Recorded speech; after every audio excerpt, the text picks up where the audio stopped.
राधे राधे, जय गुरुदेव।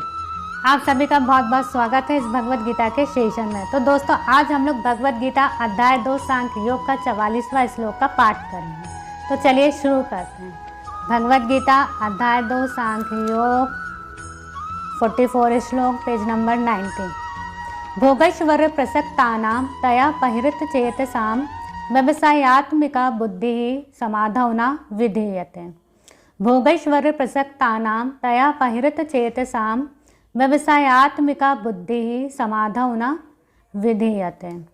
भोग, भौतिक भोग, ऐश्वर्य, ऐश्वर्य के प्रति, प्रसक्तानां, आसक्तों के लिए, तया, ऐसी वस्तुओं से, अपहत चेतसा, मोहग्रस्त चित्त वाले, व्यवसाय आत्मिकः, दृढ़ निश्चय वाले, बुद्धि, भगवान की भक्ति, समाधौ, नियंत्रण मन में, न, कभी नहीं, विधीयते, घटित होती है।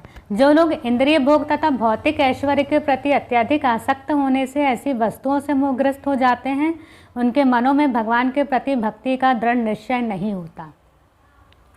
जो लोग इंद्रिय भोग तथा भौतिक ऐश्वर्य के प्रति अत्यधिक आसक्त होने से ऐसी वस्तुओं से मोहग्रस्त हो जाते हैं, उनके मनों में भगवान के प्रति भक्ति का दृढ़ निश्चय नहीं होता। तो इस श्लोक में ये कहा गया है कि समाधि के बारे में कहा गया है कि कैसे हम अपने मन को समाधि में ला सकते हैं।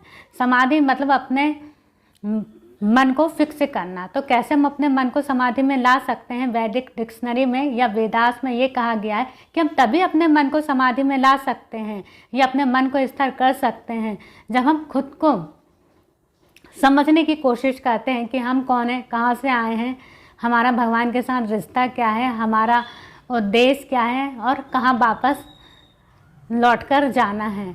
जब हम खुद को जानने का प्रयास करते हैं और जब हम अपने आप को समझने की कोशिश करते हैं और खुद को जानने का प्रयास करते हैं या खुद को जानने के लिए जब हम अपने मन को स्थिर करते हैं, तभी असली मायने में हम अपने मन को समाधि में ला सकते हैं। तो इस श्लोक में ये कहा गया है कि उन लोगों को अपने मन में कभी भी समाधि में लाना संभव नहीं है जो इस मटेरियल वर्ल्ड के वस्तु हैं, जो भोग करना चाहते हैं, अपने आप को संतुष्ट करना चाहते हैं, उनको सेटिस्फाई करना चाहते हैं, जो ये नहीं समझते हैं कि जो मटेरियल वर्ल्ड के जो सुख हैं वो टेम्पररी है, वो परमानेंट हैप्पीनेस नहीं है, वो परमानेंट सुख नहीं है। तो परम सुख कहाँ है, परम उद्देश्य कहाँ है, वो ये भी जानने की कोशिश नहीं करते हैं कि हम कौन हैं, कहाँ से आए हैं, भगवान के साथ हमारा रिश्ता क्या है और हमें कहाँ वापस जाना है, हमारे जीवन का उद्देश्य क्या है।